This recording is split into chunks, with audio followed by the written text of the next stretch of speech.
Hello friends, दीप Sony channel में आप सबका एक बार फिर से स्वागत है।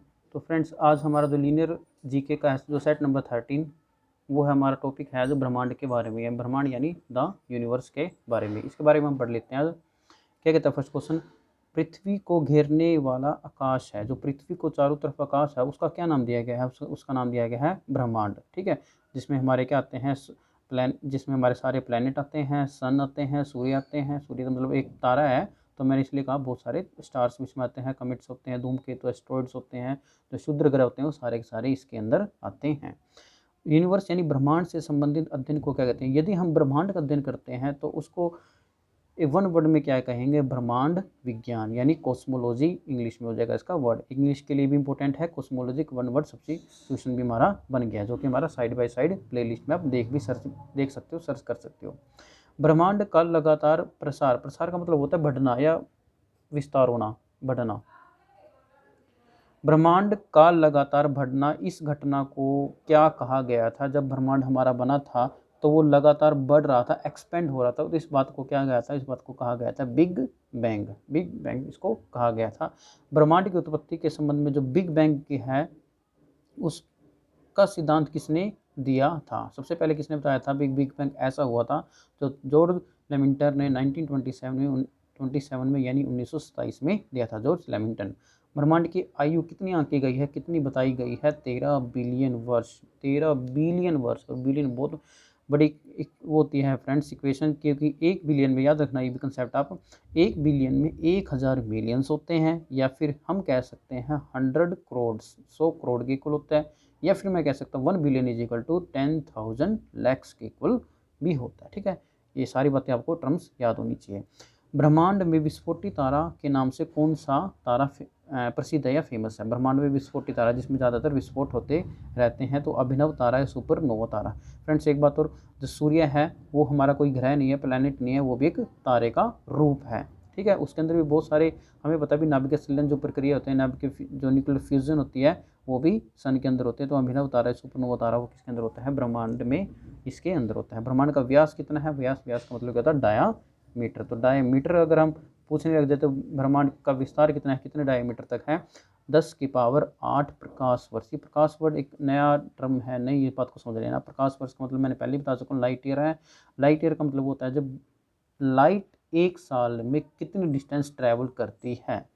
ठीक है, the distance cover by the light in a 1 year, इसको कहते हैं लाइट ईयर, प्रकाश वर्ष। तो कितना हो जाएगा? 10 की पावर 8 प्रकाश वर्ष। और 1 light year is equal to कितना होता है? कितने मीटर के इक्वल होता है? क्योंकि हमारी जो एसआई यूनिट होती है वो क्या होती है? हमेशा मीटर होते हैं, तो मीटर में ही हम आंकेंगे। तो 1 light year is equal to 9.461 multiply 10 की पावर 15 मीटर हो जाएगा। तो फ्रेंड्स एक नंबर के क्वेश्चन है, जो कि रेलवे एनटीपीसी में, रेलवे ग्रुप डी में बहुत सारे एग्जाम्स में इसके पूछे जाते हैं, तो अच्छे से इनको पढ़ लेना। ठीक है, खगोलीय दूरी है, जो एस्ट्रोनॉमिकल डिस्टेंस है, का सबसे बड़ा मात्रक क्या है? अब हमें पता है भी, जो भी स्टार्स होते हैं या प्लैनेट्स होते हैं, उनके बीच की दूरी ना मीटर में थोड़ी मापेंगे।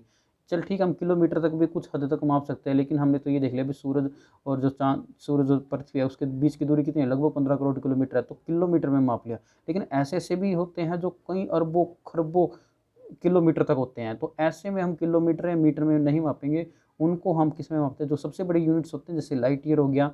लाइट ईयर से भी, लाइट ईयर अपने में बहुत बड़ी यूनिट है, 9.461 मल्टीप्लाई 10 की पावर 15। लेकिन इससे भी बड़ी जो है यूनिट, वो है पारसेक।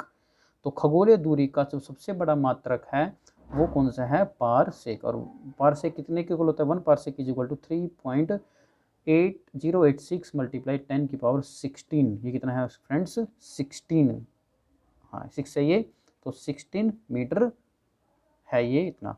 तो 1 पारसेक वैसे कितने लाइट ईयर के बराबर हो सकता है, ये भी पूछ सकता है तो हमसे। तो 1 parsec is equal to 3.26 light year यानी प्रकाश वर्ष के इक्वल होता है। तो हमें पता चल गया। तो खगोलीय यूनिट यानी एस्ट्रोनॉमिकल यूनिट है, उसकी डिस्टेंस को मापने की जो सबसे बड़ी यूनिट है वो कौन सी है? पारसेक। और सेकंड नंबर पर लाइट ईयर है। ठीक है फ्रेंड्स, आगे करते हैं। आगे फ्रेंड्स कहते हैं प्रकाश वर्ष है, जो लाइट ईयर है का मात्रक है। प्रकाश वर्ष मतलब किसका मात्रक है? मात्रक है, पूछ रहे किसका। तो क्वेश्चन राइज हो रहा है किसका मात्रक है, तो हमें पता है कि प्रकाश वर्ष किसका मात्रक है? वो है दूरी का, यानी डिस्टेंस का मात्रक है। क्योंकि लिखने को ऐसा लग रहा है कि प्रकाश है, इसके अंदर लाइट है, तो मतलब लाइट से रिलेटेड होगा, नहीं। लेकिन ये किससे रिलेटेड है? ये दूरी से रिलेटेड है, डिस्टेंस से रिलेटेड है। सूर्य ब्रह्मांड का केंद्र है, ये बात सर्वप्रथम किसने कही थी? ये बात कही थी कोपरनिकस ने, जो कि पोलैंड का निवासी था, कोपरनिकस ने। सूर्य सौरमंडल का केंद्र है, यानी सूर्य जो अगर मैं सोलर सिस्टम का सेंटर है, ये बात किसने कही थी? केपलर ने कही थी। ठीक है, जॉन केपलर ने कही थी। पृथ्वी गोल है, ये बात किसने कही थी? सर्वप्रथम पाइथागोरस ने कही थी, जिसने कहा था। पाइथागोरस को हमने एक बात और मैथमेटिशियन हम उसको ज़्यादातर जानते हैं, जिसमें पाइथागोरस यानी राइट एंगल ट्रायंगल के बारे में भी बताया था, जिसमें क्या होता है, तो हाइपोटेनस का स्क्वायर कितना है? बेस का स्क्वायर प्लस में परपेंडिकुलर स्क्वायर के इक्वल होता है।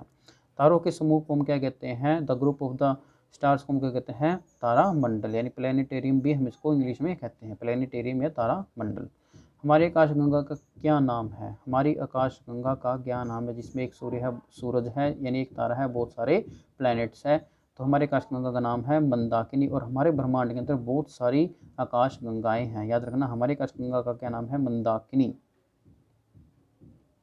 और मिल्की वे या क्योरा भी इसको कहते हैं।